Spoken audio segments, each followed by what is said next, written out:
Hello everyone. आज हम करेंगे कल जो हमने टेस्ट की थी उसको ज़रा उसका रिव्यू लेते हैं और उसको सॉल्व करते हैं और देखते हैं कि आपको कहाँ कहाँ मुश्किलात हुई थी। तो बढ़ते हैं हम अपने क्वेश्चन नंबर 1 की तरफ। What is correct for 10 grams of calcium carbonate? इसका आंसर क्या होना चाहिए? आप क्या कहते हैं? शाबाश। आपने क्या किया था कल टेस्ट? आपने कल क्या किया था वो बताएं पहले। बी। देखें 100 grams of calcium carbonate contains what? 1 mole of calcium atom, 1 mole calcium है, ठीक है। 1 mole of carbon atom, 1 mole of carbon atom, ये भी ठीक है। And 3 moles of oxygen atoms, ठीक है। तो अब गिरनाम कितने? 10 ग्राम। 10 ग्राम इज इक्वल टू 0.1। तो इसको भी हम क्या करेंगे कि सबको 10 से डिवाइड करके देखें। सबको 10 से डिवाइड करके देखें तो 0.1 ग्राम अगर हो तो इसका मास होगा 4 ग्राम, जो कि नहीं है। इसका मास जो है होगा 1.2 ग्राम, जो कि नहीं है। तो ये भी सही नहीं, ये भी नहीं, ये भी सही नहीं। और इसका जो है कि 0.3 मोल्स होंगे, बिल्कुल से ये 3/10, तो इसके मोल्स हैं 0.3, ठीक है। तो ये आपका इसमें 0.3 grams of carbon oxygen atoms मौजूद हैं, ठीक है। चलें बढ़ते हैं नेक्स्ट क्वेश्चन की तरफ।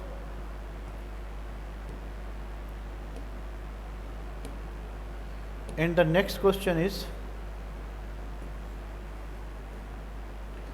क्वेश्चन आपका ये है कि how many atoms are contained in. इसमें आपको क्या करना था? काउंट करना था। जस्ट हमने क्या करना है? काउंट करना है। देखें 3 को इससे मल्टीप्लाई करें 3 नाइट्रोजन, 3 को मल्टीप्लाई करें 12 हाइड्रोजन और PO4, टोटल हो गए 3 + 12, उसके बाद 1, उसके बाद 4, ये हो गए आपके कितने? 15 and 15 20। So how many? 20 n. This is the right answer, ठीक है। चलो जी आगे बढ़ते हैं। 1 mole of S8 molecule contain 1 mole of S8 molecule. अब सल्फर एटम कितने हैं? 8 1 मोल में। सो 1 मोल यानी 6.02 × 10⁻23। इसको हम मल्टीप्लाई करेंगे कि 1 मोल में, 1 मॉलिक्यूल में 8 हैं, तो इसकी एटॉमिसिटी 8 है, तो 8 से मल्टीप्लाई करें। 8 6 द 48 × 10⁻23, या इसको आप इस तरह से भी लिख सकते हैं कि 4.8 × 10⁻24, सही है। The moles of carbon dioxide which contain 1.2 grams of carbon. अब देखें 1 मोल में, 1 मोल CH4 में 1 मोल कार्बन यानी 12 ग्राम कार्बन, ठीक है, 1 मोल में। तो हमें कह रहा है कि 1.2 ग्राम, हमने डेसिमल को एक प्लेस इधर शिफ्ट किया, इट मीन्स कि हमने 10 से डिवाइड किया, तो ये इसके 0.1 मोल होंगे। So it's 0.1। The atomic mass, molecular mass and formula mass. Atomic mass silicon का, मॉलिक्यूलर मास इथीन का, कार्बन मोनोऑक्साइड का, formula mass are X, Y and Z।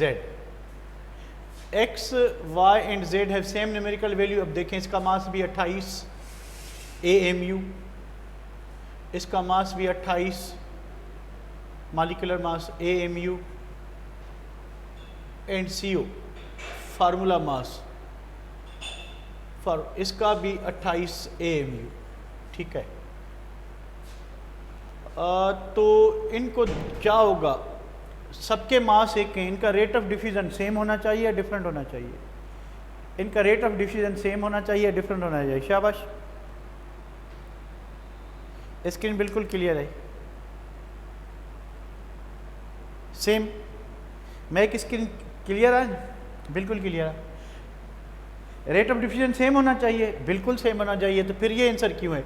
देखिए सिलिकॉन जो है, सिलिकॉन सॉलिड है, और सॉलिड का रेट ऑफ डिफ्यूजन कभी भी गैसेस के बराबर नहीं होगा। इस वजह से ये ऑप्शन गलत है।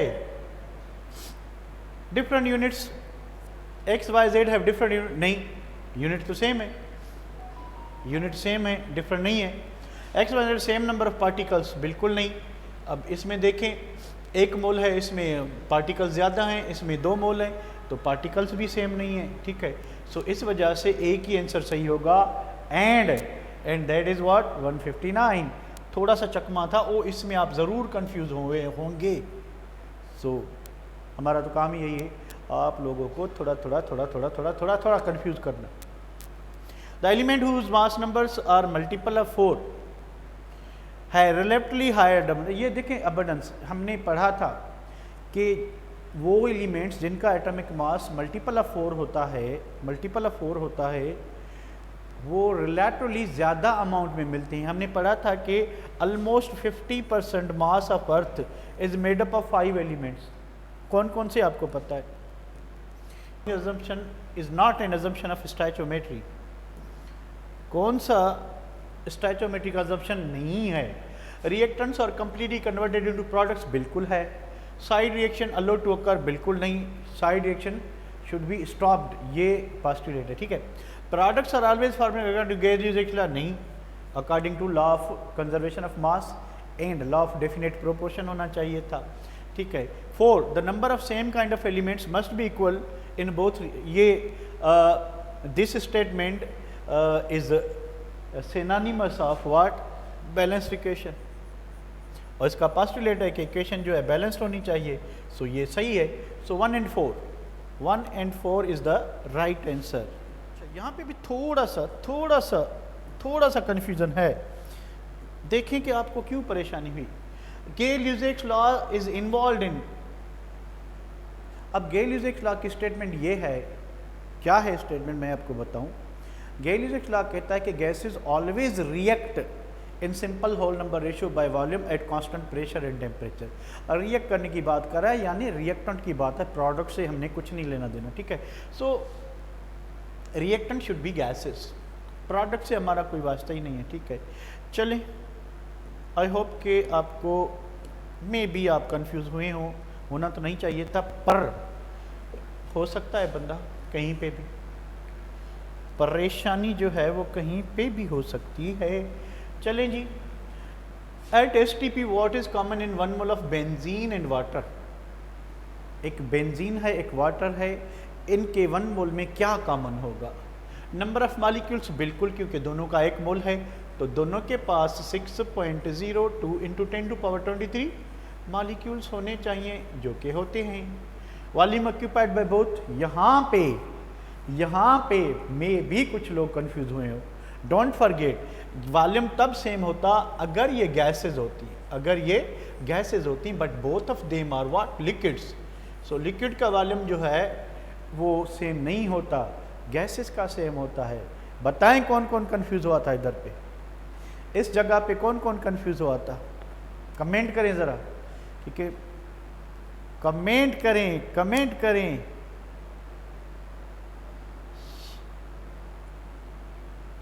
सिन्या कंफ्यूज हुई थी, बाहर कंफ्यूज हुआ था, और 157 को देखते हैं एक मिनट। तो नंबर ऑफ एटम्स, बिल्कुल नहीं। बेंजीन का मॉलिक्यूलर फार्मूला C6H6H2O, इसमें 3 मोल एटम्स हैं, इसमें 12 मोल एटम्स हैं। सो नहीं, ओनली 1, बाकी दूसरे आंसर सही नहीं है। चलो इसको सेव करते हैं और आगे बढ़ते हैं। 166 What is lying in this question? Which of the following process is not involved in empirical formula? Mass of each element, बिल्कुल फाइंड करते हैं empirical formula में, ठीक है। ग्राम एटम्स यानी मोल्स, मोल रेशियो फाइंड करते हैं, बिल्कुल करते हैं। आइसोटोप्स ऑफ ईच एलिमेंट, बिल्कुल नहीं। The ratio between percentage and atomic मास, यानी मोल रेशियो की बात कर रहा है, मोल रेशियो भी हम फाइंड करते हैं। सो ये भी जवाब सही है। Combustion analysis of inorganic compound, बिल्कुल नहीं, combustion analysis is done only for organic compounds. So which are the right answers? 1, 2 and 4। 1, 2 and 4। अच्छा, ऊपर क्या है, नॉट है क्या? Not involve. Mass not involve, यानी फिर एक ही आंसर होगा, फिर मैंने गलत कर दिया। नॉट इन्वॉल्व तो फिर ये होगा कि आइसोटोप्स ऑफ ईच एलिमेंट, यानी 3 इज़ द राइट आंसर, कि हम आइसोटोप्स जो हैं वो इससे फाइंड नहीं करते, बाकी सब कुछ करते हैं what ever is mentioned in the question. चलें जी, चलें टेस्ट नंबर 1 जो कि कल आपने दी थी, और आपने कहाँ कहाँ मिस्टेक की थी हम उसको थोड़ा देख रहे हैं, ठीक है। अच्छा,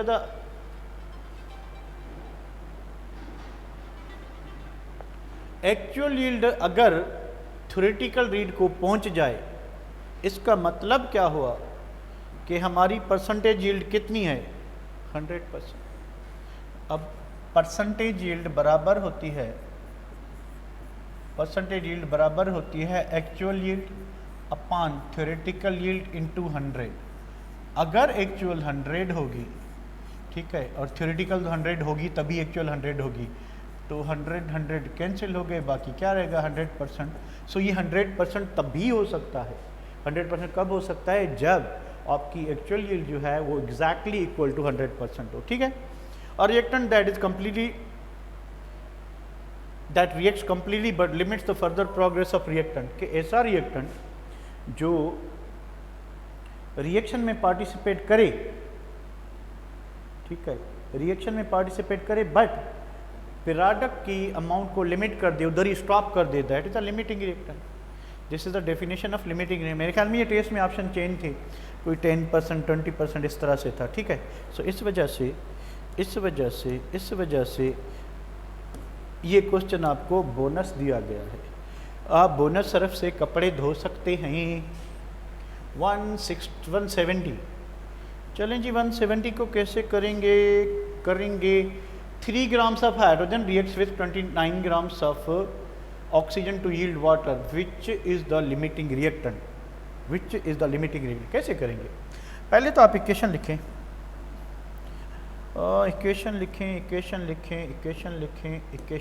ठीक है। इक्वेशन ये है कि 2H2 प्लस O2 2H2, ठीक है। ज़रा बोल्ड करते हैं जी। अब बैलेंस इक्वेशन में इसके 4 ग्राम, इसके 32 ग्राम रिएक्ट कर रहे हैं, ठीक है, और इसके जितने भी बने उससे हमें फ़र्क नहीं पड़ता।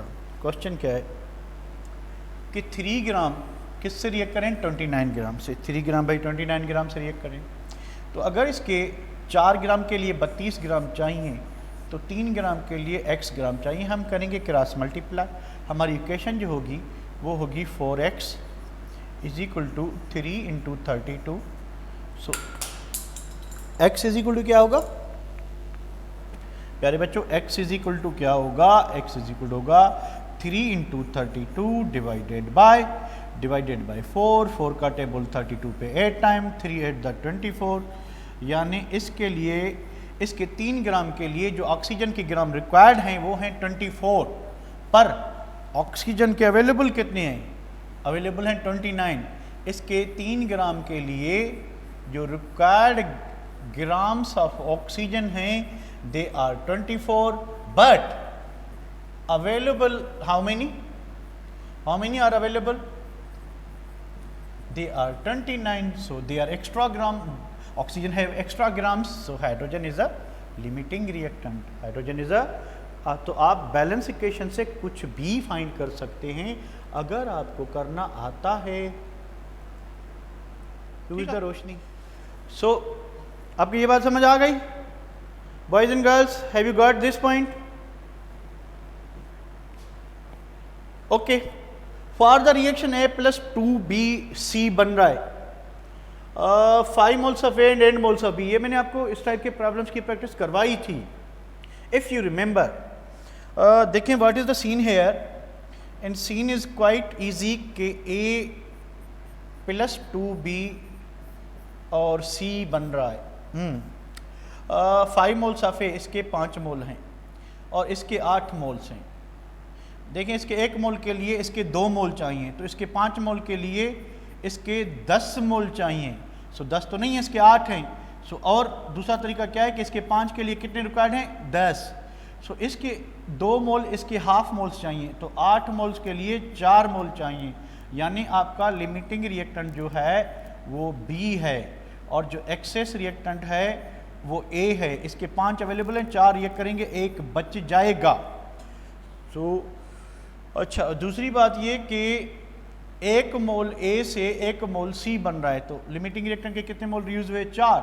1 मोल से अगर 1 मोल तो 4 मोल से 4 मोल्स बनेंगे। And the answer is this, answer is this, answer is this, answer is this. क्या आपका भी यही आंसर था? क्या आपका यही आंसर था? अगर नहीं था तो क्यों नहीं था? Why this was not your answer? If 1 mole of ethanol, ethanol का 1 mole, ethanol का 1 mole completely burns to form carbon dioxide in water, the mass of carbon dioxide formed is above. पहले तो आप इथाइल अल्कोहल की equation लिखेंगे, C2H5OH। देखिए simple सी बात है कि ऑर्गेनिक कंपाउंड में जितने कार्बन होंगे कितने कार्बन डाइऑक्साइड बनेंगे? आप लोग बताएं कितने कार्बन डाइऑक्साइड बनेंगे? शाबाश, कमेंट करें ज़रा, कितने बनेंगे? 2 बनेंगे।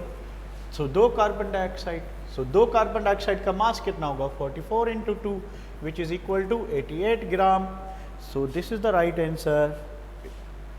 सो इस तरह से ये भी क्वेश्चन इजी था, कोई डिफ़िकल्ट नहीं था, पर आपने पता नहीं क्यों गलतियाँ की। सो गलतियाँ तो होती रहती हैं, पर गलती रिपीट ना हो। चलें जी, ये देखिए, which one of the following contains largest number of atoms? किस में नंबर ऑफ एटम्स ज़्यादा हैं? किसके पास नंबर ऑफ एटम्स ज़्यादा हैं? सिंपली इस टाइप का जब भी क्वेश्चन आए तो आप नंबर ऑफ मोल्स फाइंड कर लें, क्योंकि मोल्स को हम एवोगैड्रो नंबर से मल्टीप्लाई करते हैं। तो जिसके पास मोल्स ज़्यादा होंगे वो जो है उसके पास नंबर ऑफ एटम्स ज़्यादा होंगे। ठीक है, अब विच of the following contains largest number of atoms, यानी एटॉमिसिटी से भी मल्टीप्लाई करना है। 11/44 × 3, यानी ये हो गया 1/4 × 3, यानी इसका आंसर आएगा 3/4। चलें दूसरे के पास देते हैं। 4 ग्राम ऑफ हाइड्रोजन, 4/2 × 2। अब this 2 and this 3 is what?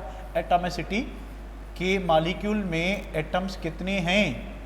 इसमें 3 एटम हैं, कार्बन डाइऑक्साइड में, हाइड्रोजन में 2 हैं, तो 2 को खा गया, कितने हो गए? 4। ये 3/4, ये ओनली 4। सो ये लाजमन ये बड़ा है। ठीक है, सो ये राइट आंसर है, बाकी में कम होगा इसलिए मैंने कम रखा है। ठीक है, सो थोड़ा टाइम तो मैं समझा नहीं, रिपीट करते हैं इसको ऊपर ले जाके रिपीट करते हैं। मैं समझा नहीं, मैं समझा शायद कार्बन डाइऑक्साइड है।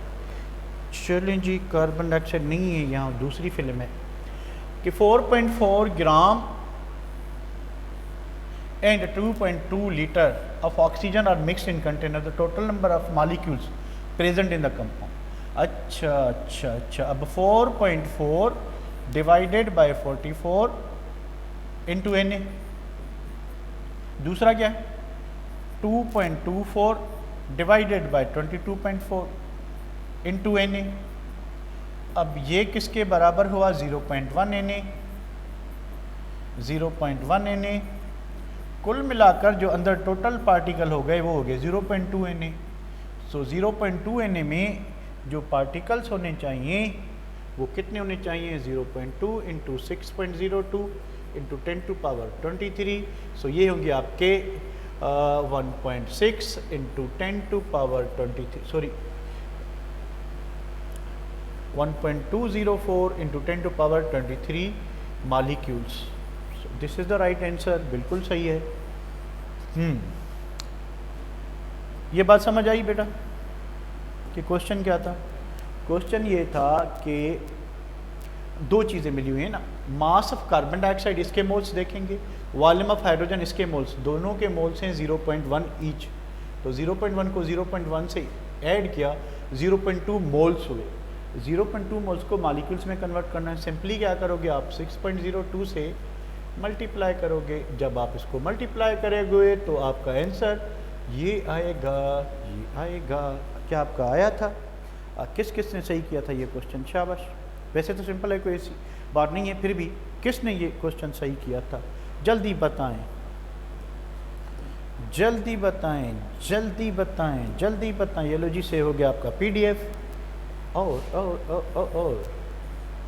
175 पे आते हैं। 175 रुकैया ने सही किया था, निमरता ने सही किया था, महक ने भी सही किया था, सेजल ने भी सही किया था। सेजल लिटिल बिट आपकी मार्क्स कम थी, थोड़ा इम्प्रूव करें। I saw the marks of you people, especially outsiders, which are not our students, and their score is comparatively low. The reason is that you are not aware of our methodology. So bit by bit कोशिश करें, ज़्यादा work करें। Possible है कि आपने इतना tough work पहले नहीं किया हो या आपको नहीं करवाया गया हो, तो इस वजह से भी प्रॉब्लम्स हो सकती हैं। सो फिर भी आप लोग थोड़ा सा ज़्यादा मेहनत करें। देखें, ये रिएक्शन है एक, और इसमें करना क्या है, what we need to do in the reaction, aluminium 2 aluminium plus 6 HCl, aluminium ion, chloride ion, hydrogen gas. इस रिएक्शन में क्या हुआ है, 6 लीटर्स ऑफ HCl, 6 तो लीटर नहीं है, ये मोल है। अगर गैस होती तो फिर गैलेजिक लॉ अप्लाई करते, 3 नहीं, बिल्कुल भी नहीं, ये लिक्विड है, एक्वस है, ठीक है। अच्छा, 67 STP produces 1 mole of aluminium, 60 produce, अब एल्यूमिनियम बन तो नहीं रहा, एल्यूमिनियम तो इसको प्रोड्यूस कर रहा है, सो ये उल्टा लिखा हुआ है, ये भी नहीं है। 36 litres of hydrogen is produced for every 1 mole of aluminium that reacts. अब देखिए 2 मोल एल्यूमिनियम से, 2 मोल एल्यूमिनियम से कितना मिल रहा है आपको, 3 मोल। अब 3 मोल जो इक्वल होता है वो होता है 67.2 लीटर्स के। अगर 2 मोल से ये इतना बन रहा है तो 3 मोल से कितना होगा, सॉरी 1 मोल से कितना होगा, क्योंकि हमने हाफ करेंगे इसको जब आप हाफ करेंगे तो ये होगा 33.6 लीटर्स, ठीक है। सो इसका आंसर आपका यही है। आए नीचे, under similar condition equal masses of oxygen and helium are taken, the ratio of their volumes will be. पहले तो मास उठा लें, अब ऑक्सीजन है, ठीक है, और हीलियम है, अब दोनों के इक्वल मास है, यानी इसके भी 32 उठा लें, इसके भी 32 उठा लें। अब टोटल नंबर ऑफ मोल्स कितने हो गए, 32/32 कितने हो गए, 1 मोल, ठीक है। अच्छा, 32/4 कितने हो गए, 8 मोल। इसके 1 मोल है, इसके 8 मोल हैं, यानी इसका वॉल्यूम जो है जितना भी होगा 22.4 से मल्टीप्लाई करेंगे तो 1:8 ही आंसर आना चाहिए, ठीक है। सो सिंपली आप कोई सा भी, ये मैंने लिया है 32, आप इसको अगर 4 लेते हैं, इसको 0. क्या कहते हैं 4 टाइम्स, अच्छा, इसको अगर 4 लेते हो तो इसको जो है, इसको भी 4 लेंगे, इसको 100 लेते हो, इसको भी 100। हमने सेम मासेस लेके बाद में रिलेशन देखना है कि क्या सीन हो रहा है, ठीक है। तो ये भी आपका हो गया, हो गया। उसके बाद उसके बाद उसके बाद उसके बाद possible reason for the low actual yield, क्या रीज़न्स हो सकते हैं? एक्चुअल यील्ड जो है वो थ्योरेटिकल यील्ड से कम होती है। हम 3 रीजंस पढ़े थे ना। Suicide reaction is one of the cause, बिल्कुल है। मे बी रिएक्शन रिवर्सिबल, बिल्कुल है। मैकेनिकल लॉस, बिल्कुल है। रैंडम एरर, बिल्कुल है। तो एरर की वजह से अगर हमने जो रिएक्शन स्टार्ट करने से पहले मास ऑफ रिएक्टेंट और प्रोडक्ट ले रहे थे, अगर वो लेने में हमसे गलती हो गई तो जाहिर है तो हमारी यील्ड जो है कम आएगी। So this is the right answer 1, 2 and 4। चलें जी, चलें चलें चलें। Law of conservation mass can not be applied to nuclear reaction, radioactive disintegration, रहने दें इसको। Mole ratio is the ratio between percentage of element and atomic mass, रहने दें इसको। The formula which show relative molecular formula, अगर यहाँ पे होता कि सिंपलेस्ट होल नंबर रेशियो तो हमारा एम्पिरिकल फार्मूला होता, पर ये क्या है, ये है आपका रिलेटिव रेशियो, यानी टोटल नंबर के एटम से विच में एक्चुअल रेशियो कितना है वो हमें मॉलिक्यूलर फार्मूला बुझाएगा या बताएगा। 181 mass of oxygen gas which occupies 5.6 litres would be. Indirect question है। देखें मास ऑफ ऑक्सीजन, पहली बात के 5.6 लीटर का मास तो देखें कितना है। अब 22.4 लीटर्स ऑफ ऑक्सीजन वेज यानी 1 मोल का मास कितना है 32 ग्राम। तो 11.2 अगर इसको हाफ करें इसमें होगा 16 ग्राम। हमारे पास कितने 5.6 लीटर्स, तो 5.6 लीटर में होना चाहिए 8 ग्राम। हमने देखना है कि किस में 8 ग्राम मास है, किस में 8 ग्राम मास है, कौन सा है। Half of the gram atomic mass, gram atom of oxygen is equal to 16 gram. अगर इसको हाफ करें तो ये हो जाएगा 8 gram. So this is the right answer. Any problem? बिल्कुल नहीं होना चाहिए। इन स्टोइचियोमेट्री मोल रेशियोज, इसमें पॉसिबल है कि आपको कंफ्यूजन हुई हो। द रेशियो बिटवीन, ये तो बिल्कुल नहीं है। Ratio between number of moles reactant and product, ये बिल्कुल सही है। The ratio between number of moles of product produce, ये भी सही है। सो आपका आंसर डी होगा। अगर आप कंफ्यूज हो रहे हैं with the mole ratio of empirical formula, हमने इसी वजह से ये लिखा था इन स्टोइचियोमेट्री हम मोल रेशियो किसको लेते हैं। स्टोइचियोमेट्री में मोल रेशियो क्या होता है कि रिएक्टेंट के कितने मॉलिक्यूल्स इन्वॉल्व हैं रिएक्शन में और प्रोडक्ट के कितने मॉलिक्यूल बने हैं, ये होता है। ठीक है, तो मे भी किसी से मिस्टेक हो गई हो, अगर हो गई है तो कान पकड़ के सॉरी कर लें ताकि नेक्स्ट टाइम मिस्टेक नहीं होनी चाहिए। प्यारे बच्चों, अपनी गलतियों को सुधारो, सीखो। इसको देखें क्या करना है, इसको सिंपली कैसे डील करना है, कौन बताएगा। इसको सिंपली आप लोगों ने इस तरह से डील करना है। चलिए उस बोर्ड पे आते हैं। पहले तो इसको सेव कर लें, इसको सेव करें। अच्छा, उसके बाद इसको ज़रा देखें क्या है इसमें। x2y3 x3y4 x2y3 and x3y4 they are the two compounds x2y3। चलें जी, ये दो कंपाउंड हैं। ठीक है, यानी ये कैसे बनेगा, ये बनेगा 2x + 3y तो इज इक्वल टू ये कंपाउंड बनेगा। अच्छा, ये कैसे बनेगा 3x + 4y is equal to ये कंपाउंड बनेगा। हम दोनों के मास पहले मालूम कर लें।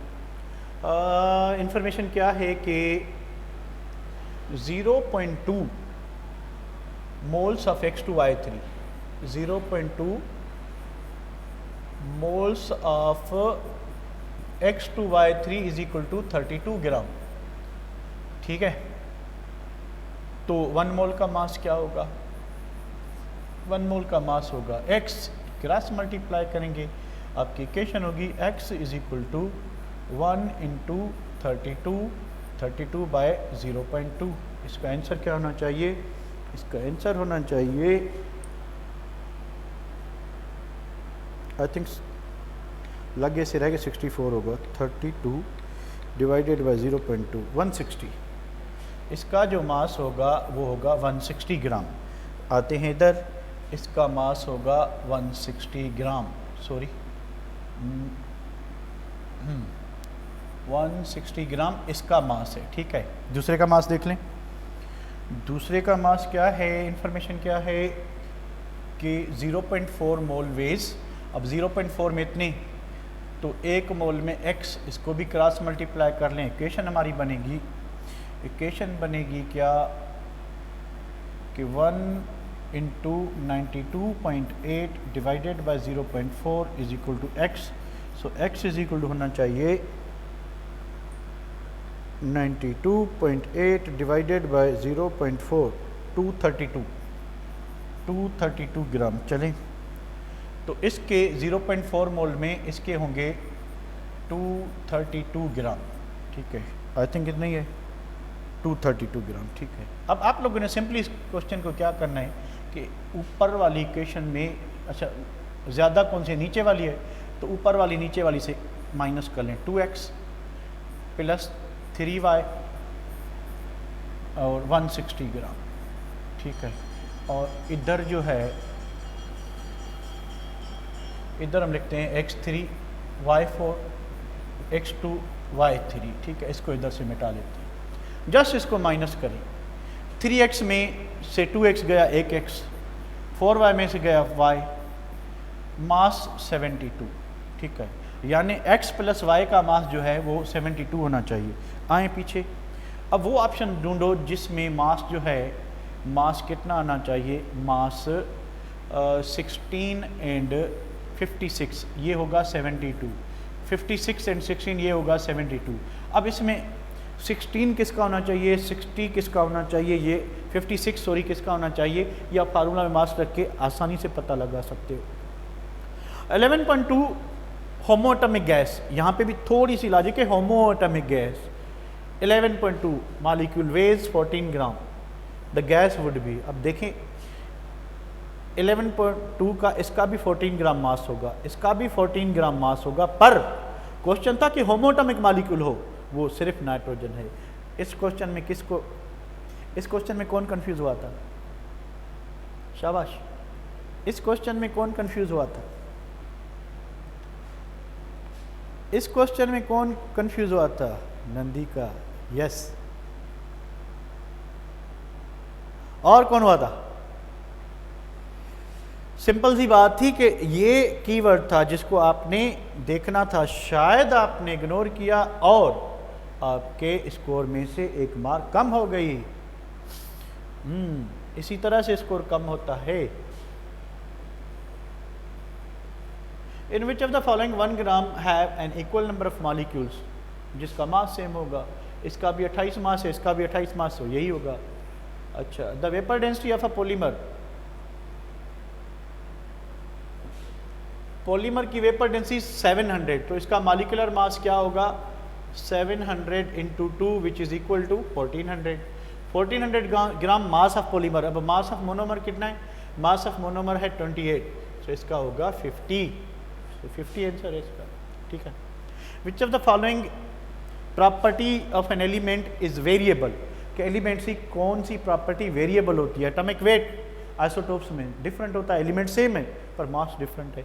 वैलेंसी वेरिएबल होती है। इक्विवेलेंट वेट, जितनी एलिमेंट वैलेंसी शो करेगा उस हिसाब से उसकी जो एटॉमिक वेट है, सॉरी इक्विवेलेंट वेट चेंज होता जाएगा।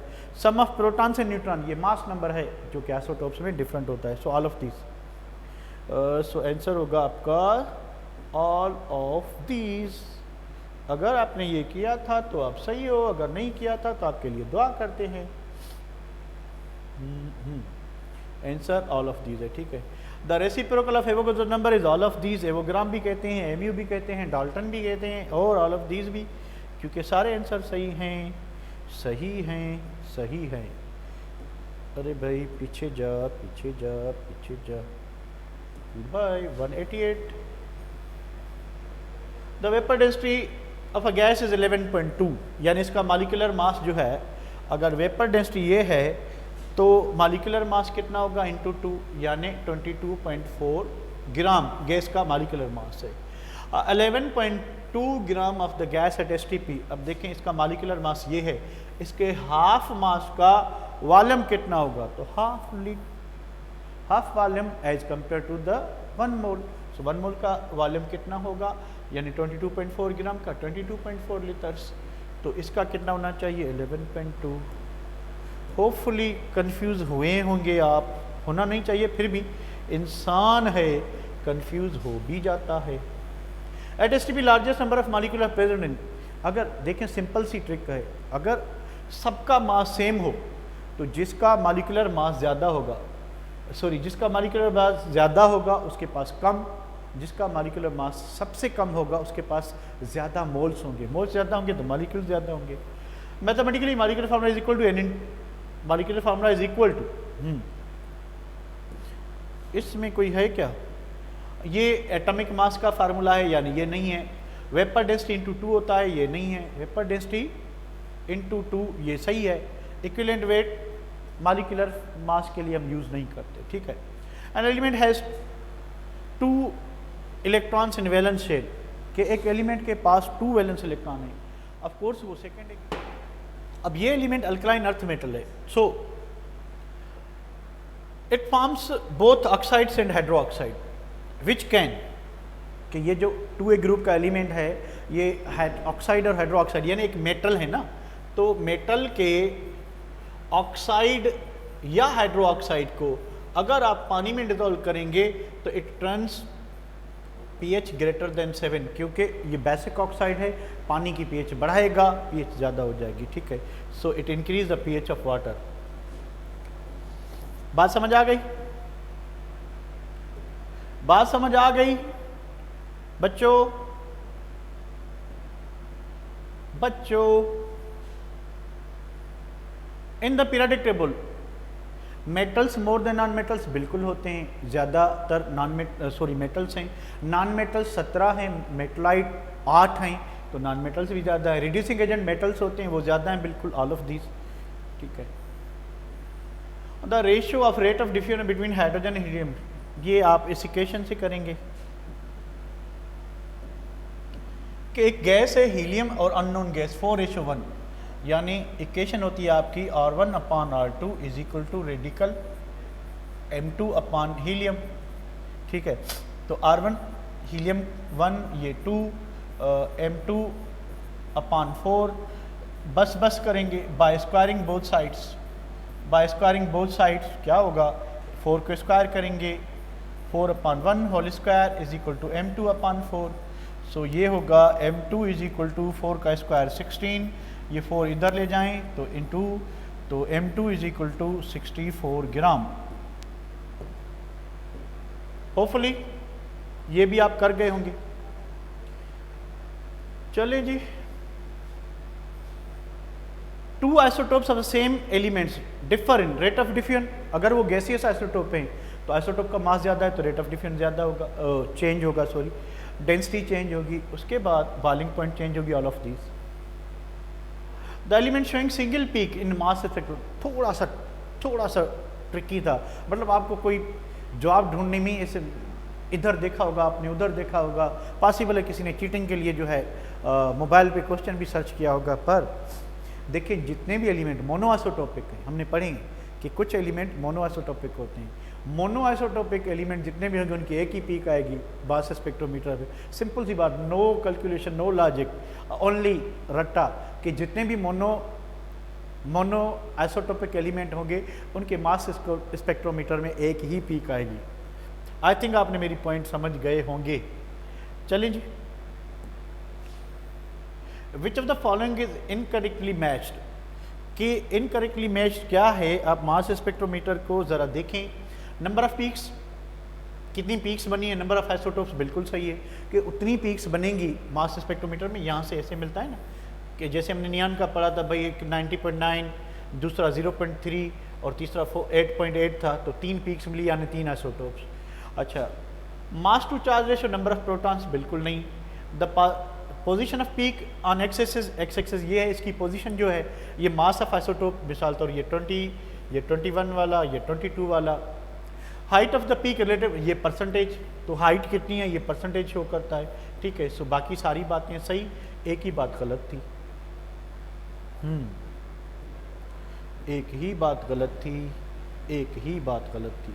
चले जी, उसके बाद क्या है, बेंजीन एंड एसिटालीन हैज़, बेंजीन और एसिटालीन के पास क्या है, अब ये बेंजीन है, ठीक है, ये एसिटालीन है। अब इनका एटॉमिक जो रेशो है वो सेम है ना, एटॉमिक रेशो, दोनों का एम्पिरिकल फार्मूला सेम होगा। सेम मॉलिक्यूलर मास नहीं, मॉलिक्यूलर मास अलग अलग है।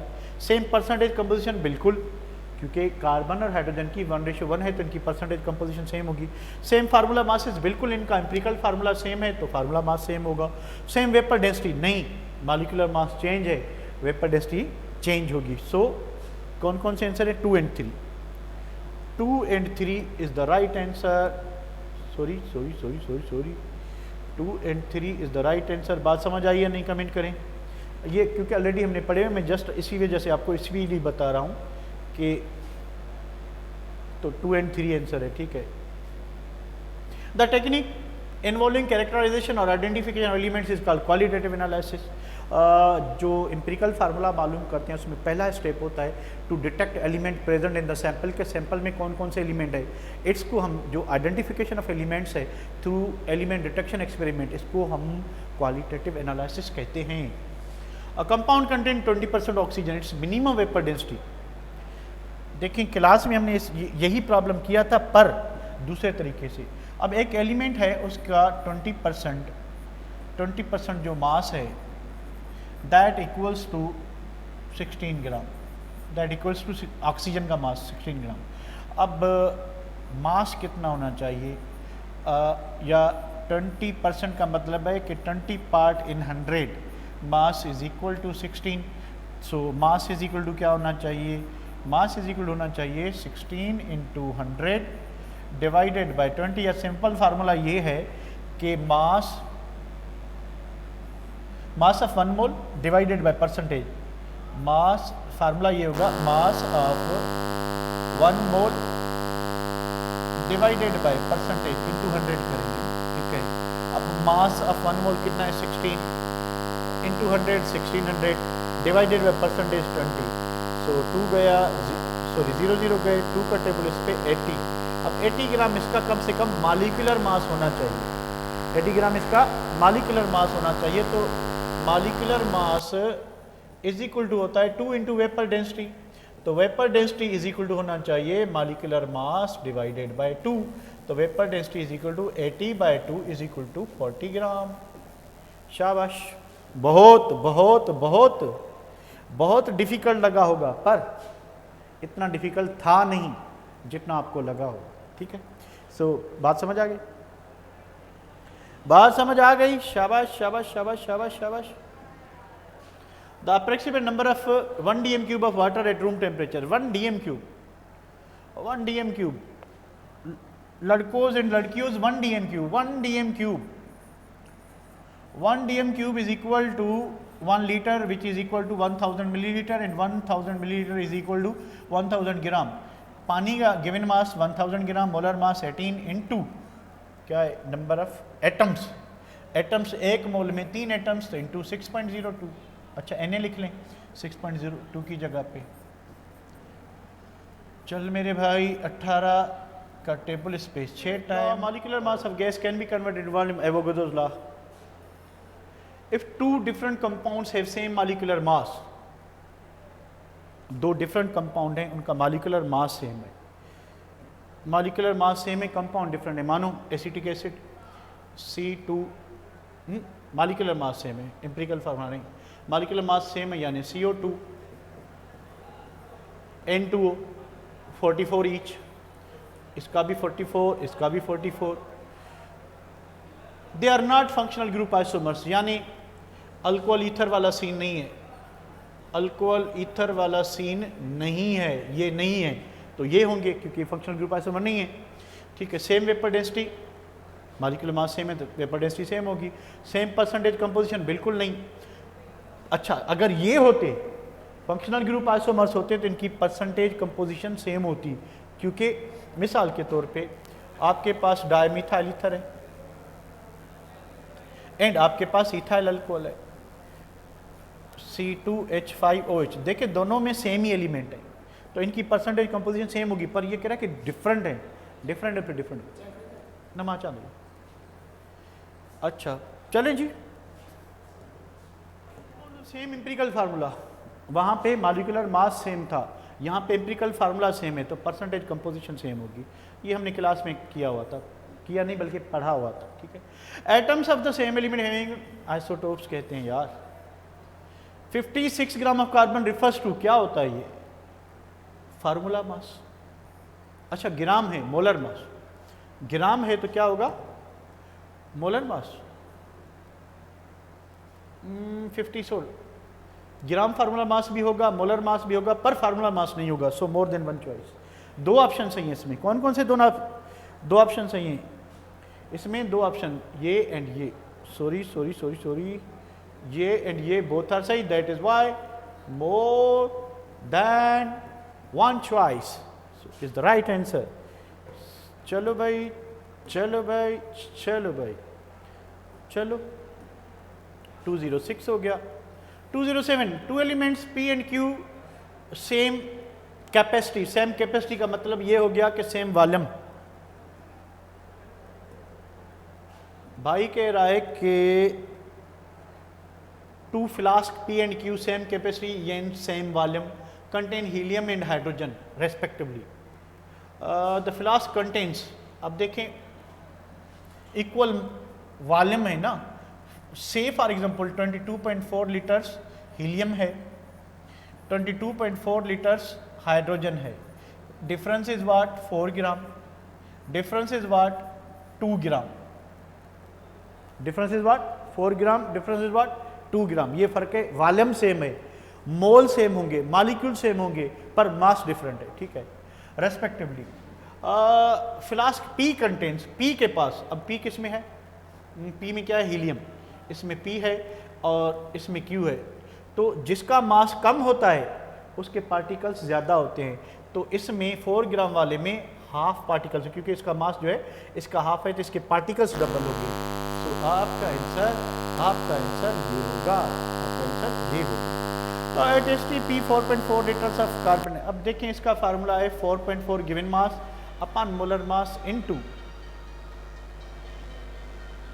मोलर मास कर ले। 4.4 लीटर्स है ना, अच्छा सॉरी, तो मोलर वॉल्यूम से डिवाइड करेंगे। 22.4 इंटू आप करेंगे, मास मालूम करना है, ये गलत है, यहाँ पे CO2 होना चाहिए था, यहाँ पे CO2 होना चाहिए था। आई थिंक ये गलत है मेरे हिसाब से, देखता हूँ। आना चाहिए, जो आना चाहिए वो होना चाहिए था यहाँ पे। अगर इसका ले 4.4 डिवाइडेड बाय 22.4 इंटू 16, तो इसका आंसर क्या आना चाहिए, 4.4 डिवाइडेड बाय 22.4 इंटू 16, 3.14। सो ये जो आंसर मैंने लिखा हुआ ये कार्बन डाइऑक्साइड गैस के लिए था, सो सॉरी फॉर दैट, ये गलत है, ठीक है। ये आपका होगा बोनस, बोनस यानी केमिस्ट्री में 2 बोनस हो गए आपके, एक जो लिमिटिंग रिएक्टेंट वाला था, ठीक है। तो नेक्स्ट क्या है आपका, the atomic mass of unknown element M is A, on decomposition it's oxide produce 32 grams of oxygen, its equivalent mass. अब देखें अननोन एलिमेंट है, वो ऑक्सीजन के 32 ग्राम रिलीज कर रहा है, ठीक है। अब 1 ग्राम इक्विवेलेंट जो होता है, 1 ग्राम इक्विवेलेंट 8 ग्राम ऑक्सीजन से कंबाइन होता है, इसमें 32 हैं, सो 32/8 इज इक्वल टू 4, यानी ये एलिमेंट जो है इसकी वैलेंसी 4 होनी चाहिए। सो इसके एटॉमिक मास को 4 से जब डिवाइड करेंगे तो इसका इक्विवेलेंट वेट पता चलेगा, ठीक है। चलो उसके बाद the percentage yield 60%, percentage yield 60% है, ठीक है। और बताएं कि एग्जैक्ट अमाउंट कितनी होगी। तो percentage yield is equal to होता है actual yield upon theoretical yield in 200। चले 220, पहले तो ये देखें कि कितने मोल्स प्रोड्यूस होंगे। कैल्शियम कार्बोनेट कार्बन डाइऑक्साइड के 220 ग्राम दे रहा है, इसके x ग्राम 220 ग्राम दे रहा है। एक minute, the percentage yield of carbon is 60%, what amount of calcium carbonate produce by, अच्छा कैल्शियम कार्बोनेट को प्रोड्यूस करना है। So carbon dioxide plus calcium oxide, इसने प्रोड्यूस किया कैल्शियम कार्बोनेट को, तो 44 ग्राम से इसके 100 ग्राम बन रहे हैं, तो 220 ग्राम से इसके x ग्राम बनेंगे। Cross multiplication x is equal to होगा, x इज इक्वल टू होगा क्या होगा 220 into 100 by 44 which is equal to 500 gram. इसके 500 ग्राम बनने चाहिए थे, पर कह रहा है कि एक्चुअली बनने परसेंटेज कितनी बनी है 60%, तो हम यहाँ पे लिखेंगे 60 इज इक्वल टू एक्चुअली मालूम करनी है कि कितनी अमाउंट बनी है, थ्योरेटिकल यील्ड कितनी बनी चाहिए 500, बैलेंस इक्वेशन से जो हमने कैलकुलेट किया, इनटू 100। चलें जी, actual yield is equal to 500 को इधर मल्टीप्लाई करेंगे, 100 से क्या करेंगे डिवाइड।